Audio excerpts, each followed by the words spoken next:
too. These teams are running completely different styles. The only thing in common is this Echo. Roar's going to take a bit of a nap as they try to reconvene, but if Washington can gain the points, in theory, they have the much stronger sustain. Crimzo, you don't want to be there, buddy. He did nade himself. It's going to require a little bit extra healing, I think. Close is going to be right on top of him. Flux is going to come out, though, and almost disintegrate the back line. That it does, in fact. Gamsu and Crimzo end up going down. Justice aggressively using that beat forward also. Doha's going to clone himself into the Moira, provide some additional healing plus a Coalescence, but the team are already dead. That's all it would do. And it would be awesome. It would be glorious. But as it stands, we need a Sim B skin. T4, please. Coalescence from Aimgon. He's going low. Everybody. What is happening? I can't see anything. Oh my goodness. All I know is Crimzo got 3 kills with when someone comes in, they try to hit this wall. It's like trying to hit a flashbang. But McCree is not at the full. I love this positioning from Decay right there, waiting for people to get pushed off the edge by Gamsu and then going for the stick. He does just that. He ends up killing Elivo. Big pick now. Now Fuel just need to be able to stop that shadow. Doesn't quite happen.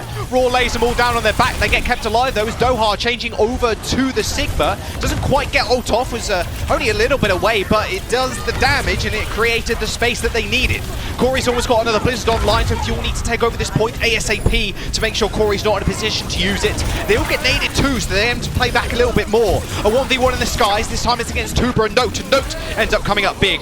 The point is still in contestation, as we do have Elivote coming back from the spawn, and Nano onto Decay. The Coalescence doesn't stand a chance, and the Fuel finally cracking the Justice defense. Yeah, it's just, you pick your Nano target here, try to get some presence on the point, rally it up. I think you Nano Monkey and you take Cafe, right? Yeah, absolutely. That's what he's going to do. Immortality Field's going to go down, but the damage has already been done by Roar. Close and Crimson are now out of the fight. Gamsu ends up going down. Roar with the ground pound straight on top of Note's head.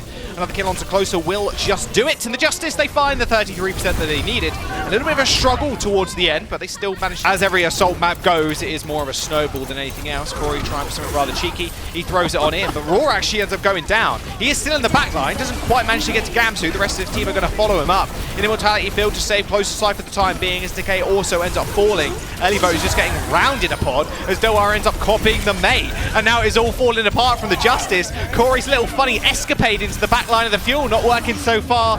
And Justice now try and re-enter with the beat. And now Fuel can just sit behind these shields. They have Supercharger at their back. Doha's doing a bazillion damage as Elivo ends up falling.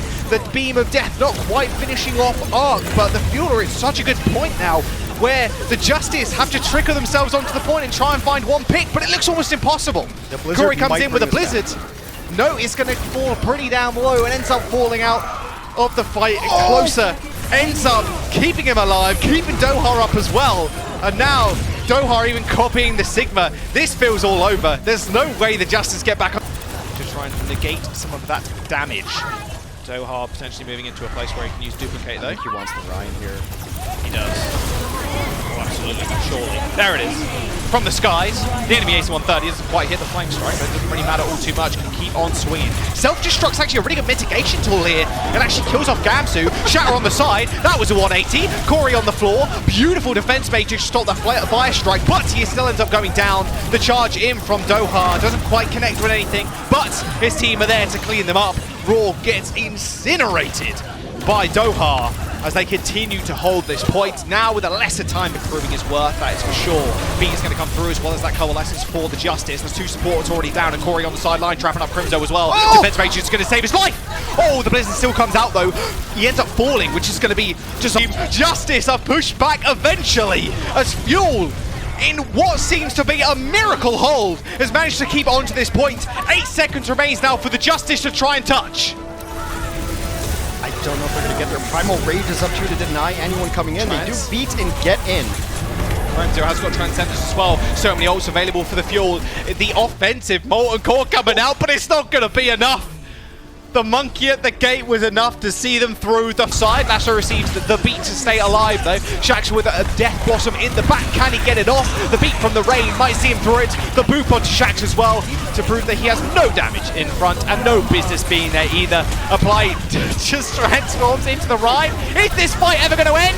Someone hit Q! They hit Q! But Apply goes into the shield. We're seeing a Blizzard. This is about a 17 ult fight. finally it ends. The blizzard, funnily enough, was the ult to end it all. And the cap for rain. My goodness, that was a long fight. Yeah, Atlanta tried in the start of our May month tournament. Oh, the stick in the back. Oh, that was so nasty. Master was like, please, someone help me. It's not attached to my shield.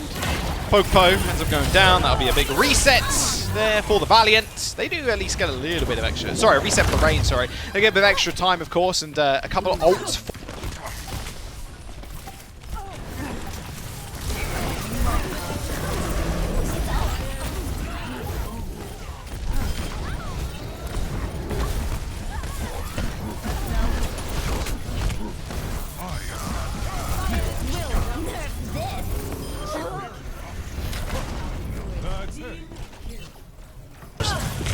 Sharp playing a bit more of a safe game as well, holding the high ground near the double doors.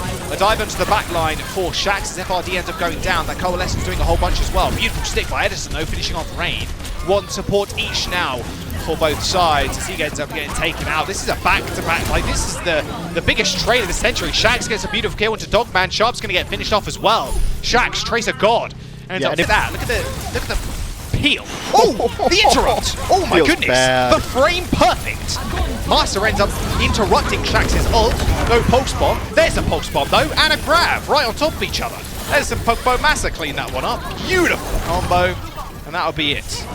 So I will just put that out there, just as a disclaimer. We might have another Planet of the Apes situation on the hand. Sharp has ult. The fight is closing in on his. There you go. There's 2 wins, so 3 on the field. Primal Rush going to get built up rather quickly. Pokepo is actually already using his. FRD does have the ult as well. That Graviton Surge is going to result in a lot of damage heading to the front line. Oh my good lord! Primal Rage into Grav. Winston's just trying to get as much damage as they can down. I love by screaming at us in our raids in World of Warcraft, and he just says not to. I don't know what he's saying. He's not even a tank, he's DPS. Oh, Addison all the way in the back just evacuates KSP, because I was going to mention earlier, I think it's a great map for Ashe on both offense and defense. The sight lines, the ledges, the angles, it's just a perfect map for her, but he knows that she wants to sit back there, gets back in, and takes her out. That hurts. Yikes. Yep. Very, very quick caps coming here as well. FRD, I love him back on the Xayah, but can't really do all too much here. He can obviously damage down McGrady, but at this point he's getting capped so quickly. Shax on the Trace is obviously a lovely thing to see, and with KSP as well. He's positioning himself like that. So, Pulsebomb going a little bit wide, zoning Pulsebomb once again. Bob gets slept on the sidelines as well. Master ends up going down. Now it's only Dogman to heal the Rain, and Sharp ends up falling too. Another hard job for the supports. And Dreamer taking out Dogman. This is extremely good. If you're a Valiant fan right now, you want them to come back in this series. Rain is still 2-0 up. Mind you, KSP on the high ground, nothing's going to stop him now. He's having such a good time. And kind of disgusting if you ask me. The amount of times I put Bob in the pit though, my goodness. I always forget there's like a small That's gap. always Bob's fault, it's not yours, right? Yep, he didn't jump. Why you know your space key, Bob? Oh, KSP with a very, very early kill onto Sharp. That was a very good start for the Valiant, yes indeed. Look at him, he's just sat there. Oh, well, there you go. This nice is my sleep, favorite spot. My Dynamite. favorite spot is Ashe up first right there. Look at the pocket as well. He not only received that bio grenade, he also got armor pack too, so he was not going. See what the Valiant actually come out on. I mean, he's probably an early halt and hook, yeah. Get it! Oh, they got it too. Oh, no. Rain had rallied on the point and was swinging away. You're not going to kill a rallying Brigida. And as long as I mentioned, as long as Shax was able to stay alive and provide damage for that team, they were going to be okay. McGravy came back in and he got a couple, and they really bring that one back from the brink. This is not starting great, though. In fact, I would say this is starting as bad as possible. Yeah, that is going to be it. I believe Master actually got nanoed there. If you want to try and kill someone in this game that's nanoed, you don't want to be trying to kill... Briggs there, the Diva's there. This is not going to happen. Oh, not where you want to be. Mid-air headshot. The boy likes to aim, and he got one more for the highlight reel, KSP. Oh, the Dynamite. Oh, the BM to finish Edison off with no blinks. Yeah, now this one should be wrapping up. They should just int onto the point, because they're not going to be able to survive this. You're just kind of wasting time at this point. Yeah, even Dogman kind of nading himself. I think that was a little bit... You want to reset ASAP, really. Didn't really find too much about mind you, for the Rain. KSP ends up going down. There's self-shrug. Bob takes out one. A big stick as well. Shaq kills Dogman, and now Mus is the only healer for the Rain. They're slowly but surely bleeding out. This is the damage that they needed. Shax and Rain are going to be able to clean up Rain. FRD is going to fall as well. The Valiant are going to find the flip, and OT once again is in their favor. It's ticking down with one person to touch. It's going to be the Tracer. Edison stays alive for the longest time possible, but he has to get off the point soon. No recall available as the Rain make their engagement once again. Primal Rage comes out for Popo, but he's going to get instantly slept.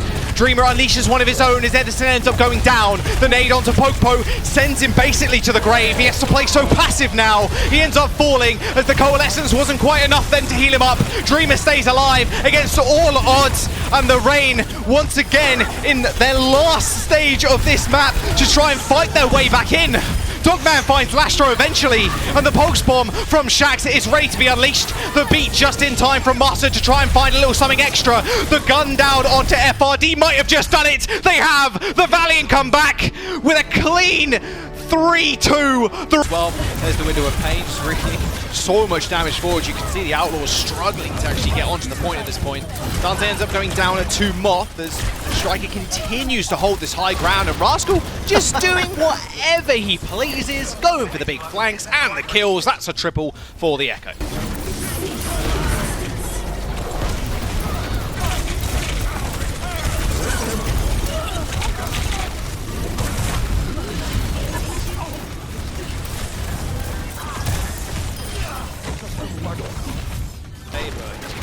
Striker, so quite well protected. So all you have about Baptiste, which has a lot of burst healing. Good start though. Taking out Violent, take out Rascal too. Yes, you can, of course. Double shot, he gets launched into the air. Oh, the 2-tap.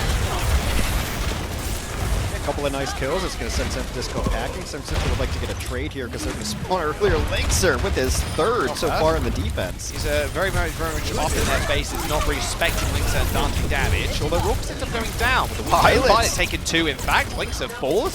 Okay. Rascal's going down to the Lynxer, then hey, guess what? Violet's just going to back you up, no worries. Dante's going to fall as well. Triple kill for the support, thank you very much.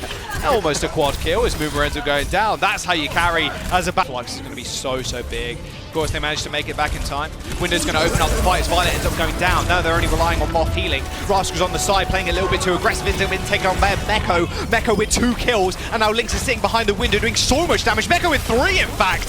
Meko putting Outlaws on his back to carry them on this first point. Choi ends up falling 2, and the Outlaws now have 30 seconds to try and take this map off of the Shock. Shock can no longer. That's what you want to see. Bob is on the point as well as Dante, just fending off the damage. There's going to be a big kill onto the Bob, and the stick in the back line is going to be good, but no one ends up going down. The Immortality field saving them for the time being. Spawn advantage for the Shock as Striker and Rascal turn the back line to mincemeats. The Shock have come back in this map only just to find the draw. Lynxer ends up falling. The last one left is going to be Dante. He ends up going down. The Outlaws, not Sigma's role in this case. Oh, Striker. He's on the side. The classic DPS flank. Forcing out Immortality field as well is pretty good. Raucus the Lynxer end up falling. Moth and Violet end up going down as well. Dante taking over the skies. It's just about which Echo can kill everybody first. Apparently it's Rascal. Choi ends up taking out Dante, chases him down. Now the Shock with a beautiful hold. Where Tracer is that? Yeah, because that was a pretty sick 1v1 by Mob. That's a lot of damage. Wow, look at that sticky bomb damage. It's insane. But Raucus, a little bit better. Ends up killing 2 with headshots. Striker on the side though. Bob doing 3. Seriously? 3 kills for Bob in double shield? You'd never have seen it. That's 4 kills for Striker. Bob did most of the work, but we'll give it to you, I guess. Here's another kill as well onto Lynxer if he can land the shot. Oh, he's just going for the disrespect left click. No scope required. Dynamite in the skies as well as Dante gets set back down to the earth. Striker with 5 kills in this last fight, and now all they need is a couple of extra meters. With attack on the Tracer, and then you put him with the other 5 people at San Francisco Shock, and it's just unfair. About 90 seconds left for Houston to complete the map, or this series is over. Well, they've really got to work with him. You've got 2 support hours coming up. That Flux is going to be the main one to see them through it, but Immortality field from Violet is going to keep their team alive and well for the time being. Both actually on the Brigitte now of all things, fighting for small choke points, not too bad at all. Rascal changes over, he's got a flux of his own. That clone's going to be so big. Everybody lifted high in the sky. No mortality field to save you now. Everybody plummets to the earth. That's a team kill. They don't have to far to walk to the point. Transcendence available. Window available. However, Smurf, they're going to run into his supercharger as well as that rally. They press kill once. Linkser gets destroyed. Goodbye. Immortality Field is going to see the shock through this one. Transcendence, though, at the back of the Outlaws. Not too bad at all as they kill off Moth. They're still going to have a lot of trouble, though, dealing with Mover. Smurf is in a very tight situation with him. To give a little kiss on the cheek and a wave goodbye. Overtime is now here. The rest of Outlaws are going to get cleaned on up, and that's going to be it. In 4 maps, the Shock find a 3-0, and they take the victory.